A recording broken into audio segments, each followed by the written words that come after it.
ओम शांति। आज प्यारे बाबा के 7 तारीख के महावाक्य हैं।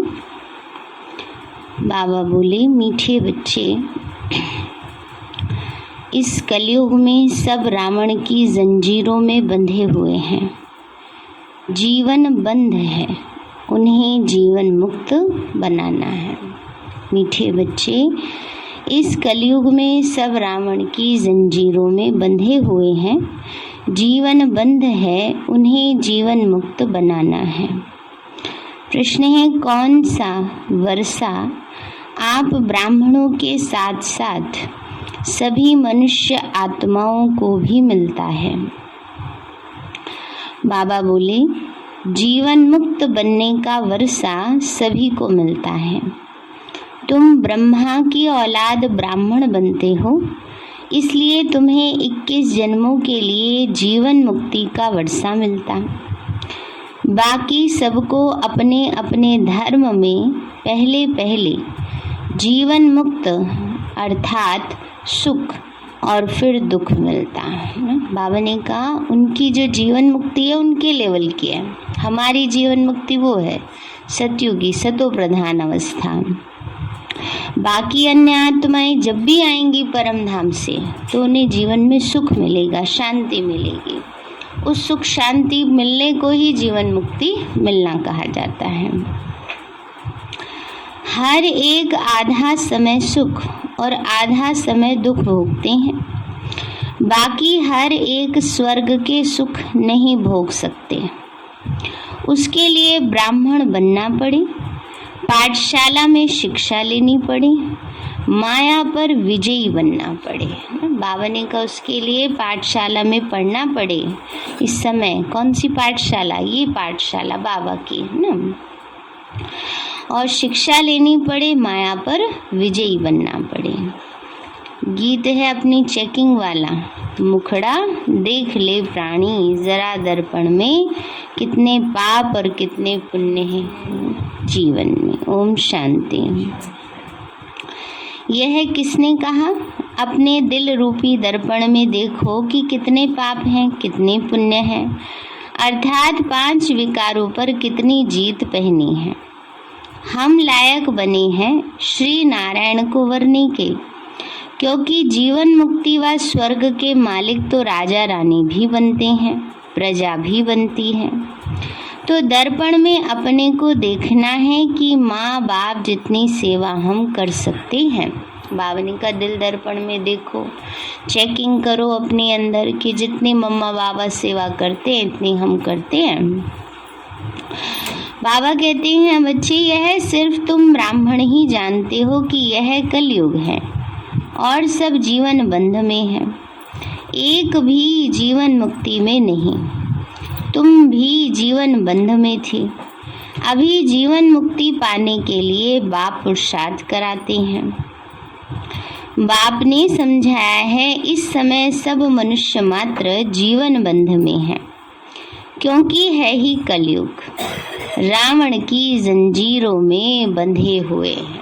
बाबा ने कहा इस समय सब जैसे रावण की जंजीरों में बंधे हुए हैं। कहाँ है जंजीर? मन में है जंजीर, है ना। अपने पुराने स्वभाव संस्कार से, बुराइयों से, इच्छाओं से ना, इससे हर एक आत्मा बंधी हुई है। ये है असली जंजीर ना। तो बाबा ने कहा सब बंधे हैं रावण की जंजीर में, बाबा आकर मुक्त करा रहे हैं। कलयुग है जीवन बंध और सतयुग है जीवन मुक्त। राम राज्य में यथा राजा रानी तथा प्रजा सब जीवन मुक्त हैं।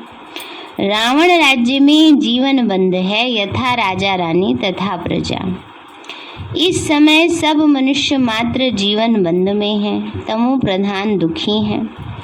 अब सबको सतो प्रधान में जाना है। सतो प्रधान शुरू होता है सतयुग में। हर एक आत्मा को अपना अपना पार्ट बजाना है। आत्मा अपने अपने धर्म में जब आती है तो शांति धाम से तो पहले पहले जीवन मुक्त है। सतयुग त्रेता में किसी को जीवन बंध नहीं कहेंगे, क्योंकि रावण राज्य ही नहीं। कलयुग में है रावण राज्य, सारी पृथ्वी पर जीवन बंध राज्य है। आदि सनातन देवी देवता धर्म का पहला नंबर जो है वह भी जीवन बंध में है। अब जीवन मुक्त बन रहा है। जीवन मुक्ति का अर्थ यह नहीं कि सभी सतयुग त्रेता में आ जाएंगे, नहीं। रावण के दुख से छुड़ाना उसको ही जीवन मुक्ति कहा जाता है ना। बाबा ने कहा रावण के दुखों से छुड़ाना, यही क्या है? जीवन मुक्ति है। मनुष्य को मुक्ति व जीवन मुक्ति दे नहीं सकते। मुक्ति अर्थात निर्वाण धाम में सबको बाप ही ले जाते हैं। पहले सब मुक्ति में जाएंगे, फिर जीवन मुक्ति में नंबरवार धर्म अनुसार आएंगे। बाबा ने कहा जीवन मुक्ति में सब नंबरवार धर्म अनुसार आते हैं। ऐसे नहीं कि सतयुग में नहीं आते तो जीवन मुक्त नहीं कहला सकते, है ना। अगर अभी भी कोई आत्मा परम धाम से आती है तो उसने कोई पाप तो किया नहीं, तो आएगी तो उसको जीवन मुक्त अवस्था ही मिलेगी, है ना। लेकिन उसकी जीवन मुक्ति तमो प्रधान है, क्योंकि उनको इस कलयुगी दुनिया के सुख मिलेगा, शांति मिलेगी ना, संबंध संपर्क में तन मन धन जन चारों प्रकार का सुख मिलेगा। परंतु उसकी ग्रेड कौन सी होगी? सबसे लोएस्ट होगी ना, क्योंकि कलयुगी तमो प्रधान दुनिया है। हम जब आएंगे, हम आत्माएं पावन आत्माएं आएंगी, लेकिन हम आएंगी सतयुग पहले नंबर जन्म में, तो हमारी ग्रेड कौन सी है? सबसे हाईएस्ट है। तो इसलिए बाबा कहते हैं बच्चे कि जो पहले ऐसे नहीं कि सतयुग में नहीं आते तो जीवन मुक्त नहीं कहला सकते। पहले जो भी आते हैं अपने धर्म में वो जीवन मुक्ति में है। आत्मा को पहले सतो प्रधान बनना है, फिर सतो रजो तमो में आना है। हर चीज नई से पुरानी होती है और पुरानी से फिर नई बनती है। इस समय साधु संत आदि सब जीवन बंध में है ही कलयुग। जब तक बाप ना आए उसको बाबा कहा जाता है। फिर महाकाल कहो या कोई भी नाम रखो, असल नाम है शिव बाबा। बाबा कहते ही रहते हैं, बाबा बाबा कहते ही रहते हैं। गॉड फादर परम पिता परमात्मा कहते हैं। बाप समझाते हैं मैं आकर बच्चों को मुक्ति जीवन मुक्ति दोनों ही देता हूँ। पहले जो भी आएंगे जरूर सुख में आएंगे, पीछे फिर दुख में आना है। मुक्ति के बाद जीवन मुक्ति आती है, फिर है पीछे जीवन बंध। पहले जरूर सुख में आना है। बाप सभी को सुख का वर्षा देते हैं, फिर कोई का एक जन्म भी सुख का होगा। बाबा ने कहा बाबा तो सबको सुख का वर्षा देते हैं। बाबा तो पहले जब भी भेजेंगे परम धाम से तो सुख में ही भेजेंगे, पर किसी को एक जन्म सुख मिलेगा, हमें 21 जन्म तक सुखी सुख मिलता है ना। तो इसलिए बाबा ने कहा वो उसकी आत्मा की पुरुषार्थ पर डिपेंड करता है। बाबा ने कहा बच्चे तो किसी को एक ही जन्म सुख मिलता है। आया, थोड़ा सुख पाया और मरा। उनका ड्रामा में इतना ही पार्ट है। जैसे किसी फिल्म में चाय ले लो बस इतना ही रोल रहता है ना। गेस्ट अपीयरेंस में आते हैं तो उनका इतना ही रोल रहता है। तो ऐसे ही बाबा कहते हैं बच्चे उन आत्माओं का बस इतना ही रोल है, आए और गए ना, कोई ज़्यादा वो नहीं पार्ट नहीं प्ले करेंगे। तो बाबा ने कहा बुद्धि वृद्धि तो मनुष्यों की होती रहती है, अब तक आते ही रहते हैं, जास्ती रहने वाले तो नहीं हैं। विनाश सामने खड़ा है। जो नए आएंगे फिर भले कलयुग में आए, परंतु आते ही दुख नहीं भोगेंगे। ज़रूर उनका कहाँ अच्छा ही मान होगा। मुक्ति धाम से हमेशा पहले जीवन मुक्ति में जाना होता है। माया के बंधन से मुक्त हो पहले सुख में उतरेंगे, फिर दुख में आएंगे। इस समय सब जड़ जड़ीभूत अवस्था को पाए हुए हैं। अपना सुख और दुख का पाठ बजाए सब मुक्ति और जीवन मुक्ति धाम में आएंगे।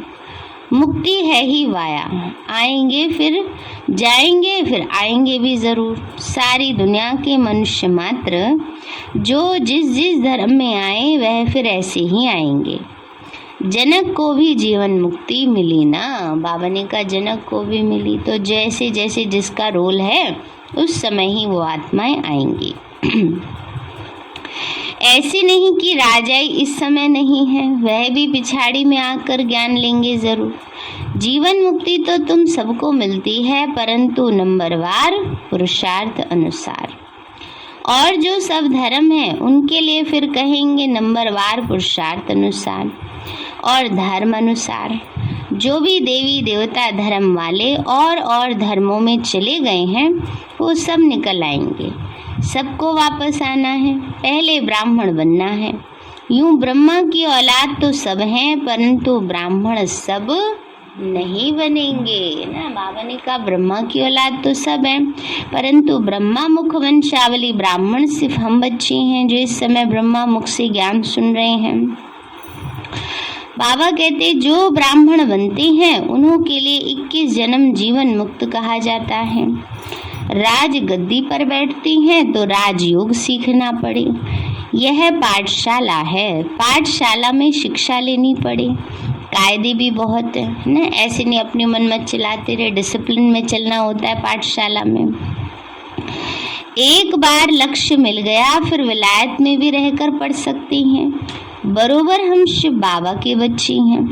बाप से वर्षा जरूर लेना है। पत्र भी लिखते हैं बाबा, रावण का भूत सताता है। कभी काम का कभी क्रोध का हल्का नशा आ जाता है। बाबा कहते हैं इस पर विजय पानी है। यह तुम्हारी लड़ाई है ही योग बल की। तुम याद करेंगे माया तुम्हारा बुद्धि योग तोड़ देगी। बाबा कहते तुम तो याद करोगे, याद करने का पुरुषार्थ करोगे और माया बुद्धि योग तोड़ देगी। तो बाबा ने समझाया जीवन मुक्ति सबको मिलनी है। इसका मतलब ये नहीं कि सब स्वर्ग में आएंगे। सभी चाहते हैं हमको मुक्ति चाहिए। समझो जो पिछाड़ी में आती हैं पाठ बजाने तो बाकी इतना समय मुक्ति में होंगे। कितनी शांति मिल जाती है। 4,500 वर्ष अथवा 4,500 वर्ष शांति में रहते हैं। बाबा कहते हैं वो आत्माएं 4,500 5,000 वर्ष तक शांति में रहते हैं। फिर उनका पार्ट ही ऐसा है। हम फिर सुख और शांति दोनों में रहते हैं। ऐसे नहीं कि मनुष्य चाहे बस हमको उनके जैसी ही शांति चाहिए, वहाँ बैठे ही रहें, कहने से नहीं मिल सकती। अनादि ड्रामा बना हुआ है। बाबा ने कहा ऐसे नहीं। कई लोग कहते बस भगवान हम तो परेशान हो गए, हमें तो ऊपर ही बिठाए रखना, नीचे मत भेजना। अब बाबा कहते ऐसे तो मिल नहीं सकती है। अनादि ड्रामा बना हुआ है, तभी कहते हैं जब परेशान होते हैं। सब कुछ अच्छा होता रहे, कोई नहीं जाना चाहेगा। तन भी साथ दे, परिवार भी साथ दे, सुख के साधन भी सब हों, तो कहेंगे अभी क्यों जाए, अभी तो हमें और जीना है ना। तो इसलिए दुखी होते हैं, तभी ऐसे कहते हैं। तो कहने से नहीं मिल सकती, अनादि ड्रामा बना हुआ है, इसमें फर्क नहीं पड़ सकता है। शांति के शौकीन तो बहुत हैं। तुम्हारे सुख से भी उन्हों को शांति ज्यादा मिलती है, तुमको फिर सुख और शांति दोनों मिलते। यहाँ सुख है अल्पकाल का, शांति तो यहाँ होती नहीं, दुख धाम है।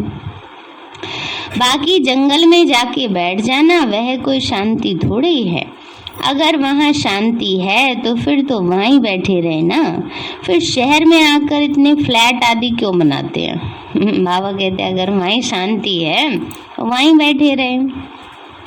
वहाँ सतयुग में तो शांति ही शांति है ना। उस शांति में सुख है, खुशी है ना, आनंद है, प्रेम है, वो सब अनुभव है सतयुग वाली शांति में। यहाँ वाली शांति में एकांत के साथ साथ अकेलापन है ना, और मन का भटकाव है, समस्याओं का सामना करने के कारण दुख है।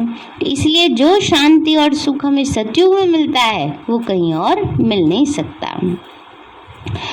तो बाबा ने कहा बच्ची यहाँ तो अशांति ही अशांति है, उन्हों को तो शांति है, दूसरों को अशांति में समझते हैं।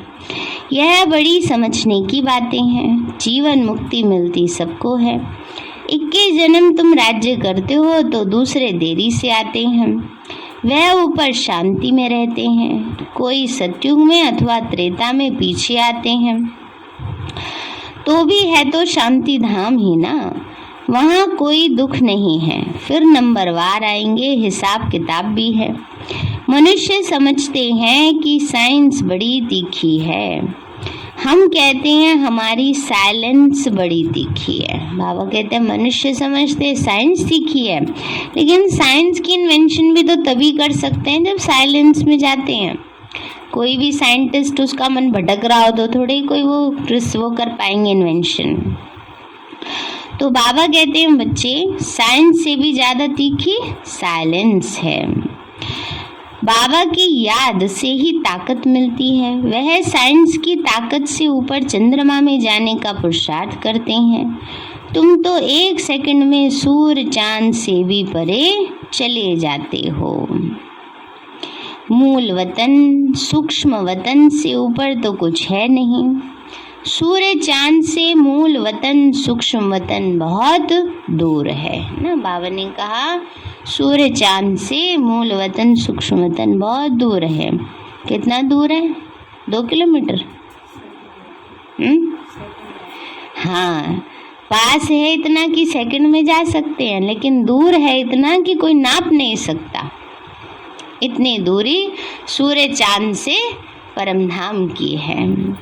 तो बाबा कहते हैं बच्चे, सूर्य चांद से भी मूल वतन, सूक्ष्म वतन बहुत दूर है। किसी को मालूम नहीं पड़ सकता, ये सब है डिटेल की बातें।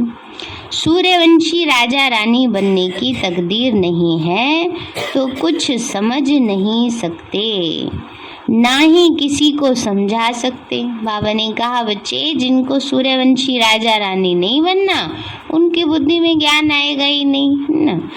इसीलिए जिनकी बुद्धि में ज्ञान आ रहा है, ये इतना समझ में आ गया हम आत्मा है, शिव बाबा की संतान है, अब हमें पुरुषार्थ करना है, स्वर्ग में जाना है, घर जाने का समय है, हमारा घर परम धाम है। तो ये सोचो बहुत भाग्यवान है, हमें इतनी बातें सब समझ में आ गई है ना। क्योंकि इससे ये निश्चित हो गया कि जरूर हम स्वर्ग में जाने वाली आत्मा है। स्वर्ग माना सतयुग और त्रेता, किसी में भी आ सकते हैं पुरुषार्थ से। तो बाबा ने कहा बच्चे, उनको ना तो कुछ समझ में आएगा ना समझा सकते हैं, जिनकी तकदीर में नहीं। कोई ऐसे कह ना सके कि मुक्ति, जीवन मुक्ति का ज्ञान मेरे में है। जनक का मिसाल है, सभी को जेल में डाल दिया। कहानी है ये। राजा जनक ने एक बार शास्त्रार्थ के लिए सभी को बुलाया, बड़े बड़े विद्वान पंडित आए। कहा को जो भी मुझे मुक्ति, जीवन मुक्ति का अनुभव करा देगा, उसको मैं मुंह मांगा इनाम दूंगा, है ना। लेकिन कहते हैं बहुत सारे सन्यासी जो थे वो उसका बात का जवाब ही नहीं दे पाए, तो उनको जेल में डाल दिया गया। फिर दोबारा शास्त्रार्थ हुआ ना, शास्त्रों पर वाद विवाद किया गया, तो फिर उसको छुड़ा दिया गया और पता नहीं कितने गायें दे करके उन सभी जो सन्यासी थे, जो सभी विद्वान थे, उनको विदा किया गया। फिर उसके बाद दिखाते हैं कि भरी सभा में अष्टावक्र आए ना, ऐसी कहानी में बताया गया है। फिर अष्टावक्र को देखकर सब हंसने लगे। अष्टावक्र उनका नाम इसलिए था क्योंकि उनका हर एक अंग टेढ़ा था। कहा ये अच्छे खासे इंसान तो ज्ञान दे नहीं सके, ये आए हैं देने के लिए ना। लेकिन वही उनको राजा जनक को अनुभव कराते हैं। तो इस पर रावण ने सबको जेल में डाल दिया है, राम आकर सबको छुड़ाते हैं। बाप द्वारा तुम निमित्त बने हो सबको रावण के चंबे से छुड़ाकर जीवन मुक्त बनाने के लिए। तुम्हारा नाम बाला है शिव शक्ति सेना। तुम्हारा नाम इस ड्रामा में पिछाड़ी को बहुत ऊंचा होना है। जब से बाप आए हैं तो माताओं का मर्तबा दुनिया में भी बहुत ऊंचा हुआ है। पहले विलायत में माताओं का मर्तबा बहुत था, वहाँ बच्ची पैदा होती तो बहुत खुशी मनाते, यहाँ बच्ची पैदा होती तो खटिया ही उल्टी कर देते, बर्थडे भी नहीं मनाते। वैसे कन्याओं का कन्हैया गाया हुआ है, वास्तव में तुम सब कन्याएं हो। तुम्हारा यह नया जन्म है, बाकी पढ़ाई से में नंबरवार है। आत्मा छोटी बड़ी नहीं होती, शरीर छोटा बड़ा होता है। आत्मा तो एक समान रहेगी, आत्मा थोड़ी छोटी बड़ी होती है। कोई झट समझ जाते हैं, किसी की तकदीर में नहीं है तो समझ ही नहीं सकते। जीवन मुक्ति और जीवन बंध यह दोनों इस सूक्ष्म वतन की ही बात है। सतयुग से लेकर जीवन मुक्त होते हैं, फिर जीवन बंद होते हैं द्वापर में। अभी सुख को सब भूल गए हैं, दुख में पड़े हैं। ऐसा कोई नहीं जो कहे कि हमने 21 जन्म सुख लिया है। अब रावण राज्य होने के कारण मोथ पलीती हो गए हैं। वहाँ रावण राज्य ही नहीं तो मोथ पलीती कैसे हो सकते। गाया भी जाता है योग बल और भोग बल। वहाँ योग बल से बच्चे पैदा होते हैं। तुम रस्म को जानते हो, दूसरे की तो बात ही नहीं। अमेरिकन आदि की रस्म रिवाज वो जाने, हम तो अपनी रस्म रिवाज को जान गए है ना। बाबा ने कहा जिसकी जो रस्म रिवाज है वो जाने। सतयुग में कैसा होता है वो हम बच्चे जान गए हैं। वहाँ हमारी रस्म रिवाज भी नहीं होगी, उस पर ही चलेंगे जैसे कल्प पहले तुम चले थे। जो हुआ होगा वही अब होगा। बच्चे ध्यान में जाकर रस्म रिवाज देख कर आते हैं, परंतु फिर भी ऊंचा पद पाने का पुरुषार्थ करना है। जिन्होंने वहाँ की रस्म रिवाज बताई वह सब अभी है नहीं, तो इनसे कुछ फायदा तो होता ही नहीं। तो सारा मदार है पढ़ाई पर, योग और ज्ञान। योग अर्थात बाप को याद करना और ज्ञान अर्थात चक्र फिराना, बुद्धि में ज्ञान का चक्र फिराना, चिंतन करना। यह तो सहज है ना। बाबा कहते हैं मेरे पास आना है इसलिए मुझे याद करो। मनुष्य को मरने समय कहा जाता है राम राम कहो, अर्थ कुछ भी समझते नहीं। श्री कृष्ण कहने से भी वहां पहुंच तो नहीं जाते। ले जाने वाला फिर भी बाप है। विकर्म विनाश होने बगैर तुम वापस कैसे जाएंगे ना। बाबा ने कहा ले जाने वाला तो बाबा ही है, और जाएंगे भी तब जब योग्य होंगे तभी तो ले जाएंगे ना बाबा। भारी भरकम को कैसे ले जाएंगे है? आत्मा तो छोटी सी है, ज्योति बिंदु, और उस पर चढ़ गया है पाप का बोझा, तो वजन हो गया ना उसमें। अब वजन वाली चीज तो उड़ती नहीं है ना। इसलिए बाबा कहते हैं पहले अपने योग बल से विकर्म विनाश करो, अपने को हल्का करो, है ना। तो बाबा ने कहा अभी सबकी कयामत का समय है, फिर अपने अपने समय पर आएंगे। यह पॉइंट धारण करनी है, नोट करनी है। तुमको माता पिता को फॉलो करना चाहिए। मम्मा कभी किसी को तंग नहीं करती थी।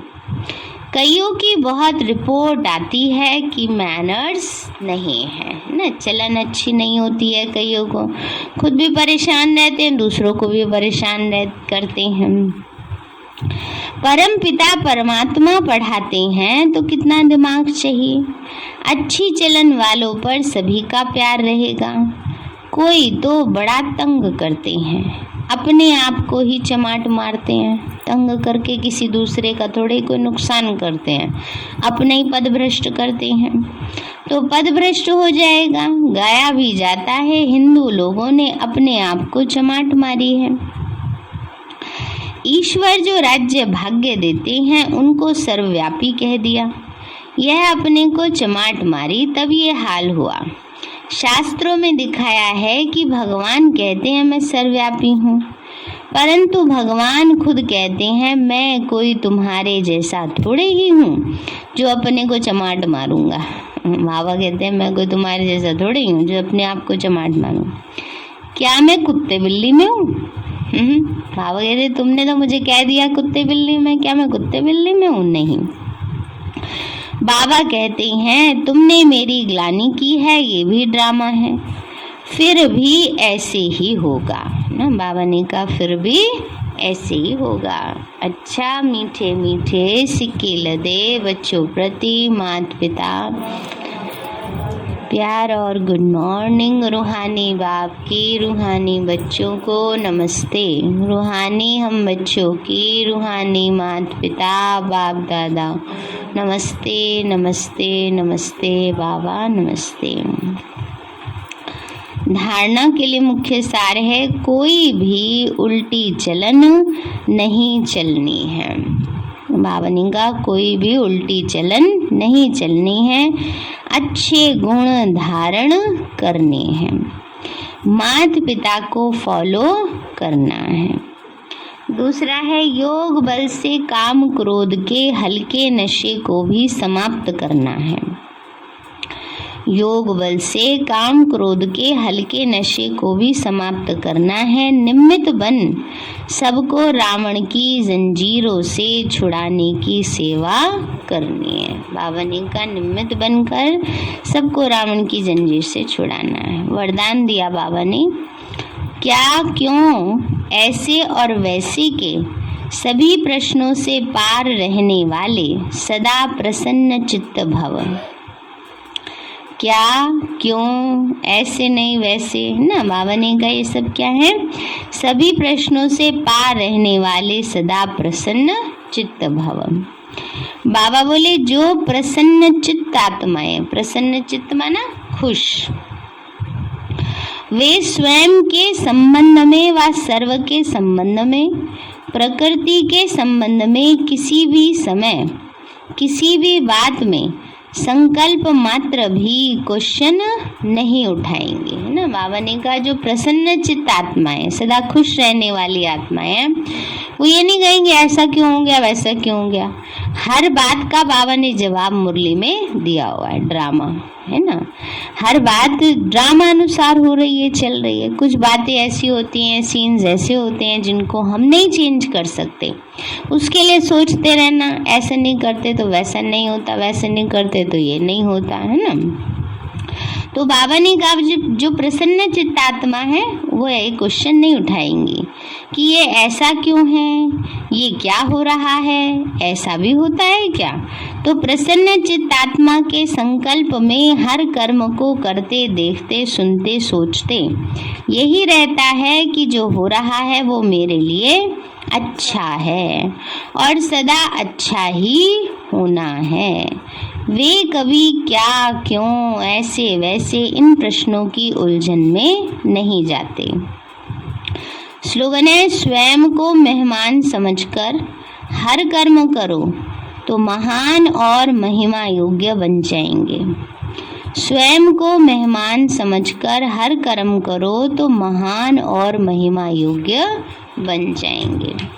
सार है, मीठे बच्चे, इस कलयुग में सब रावण की जंजीरों में बंधे हुए हैं, जीवन बंद है, उन्हें जीवन मुक्त बनाना है। प्रश्न है, कौन सा वर्षा आप ब्राह्मणों के साथ साथ सभी मनुष्य आत्माओं को भी मिलता है। बाबा बोले, जीवन मुक्त बनने का वर्षा सभी को मिलता है। तुम ब्रह्मा की औलाद ब्राह्मण बनते हो, इसलिए तुम्हें 21 जन्मों के लिए जीवन मुक्ति का वर्षा मिलता है। बाकी सबको अपने अपने धर्म में पहले पहले जीवन मुक्ति अर्थात सुख फिर दुख मिलता है। हर एक आधा समय सुख और आधा समय दुख भोगते हैं। बाकी हर एक स्वर्ग के सुख नहीं भोग सकते, उनके लिए तो ब्राह्मण बनना पड़े, पाठशाला में शिक्षा लेनी पड़े, माया पर विजयी बनना पड़े। गीत है मुखड़ा देख ले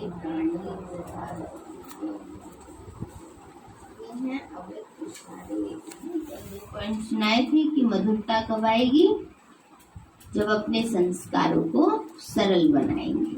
आज है मधुरता और नम्रता। इन दो विशेष धारणाओं से सदा विश्व कल्याणकारी महादानी वरदानी बन जाएंगे और सहज स्नेह का सबूत दे सकेंगे। मधुरता ही ब्राह्मण जीवन की महानता है। जहाँ मधुरता है वहाँ ही पवित्रता है। बिना पवित्रता के मधुरता आ नहीं सकती। तो सदा मधुर मनो, यही सर्विस में सफलता का आधार है। ओम शांति।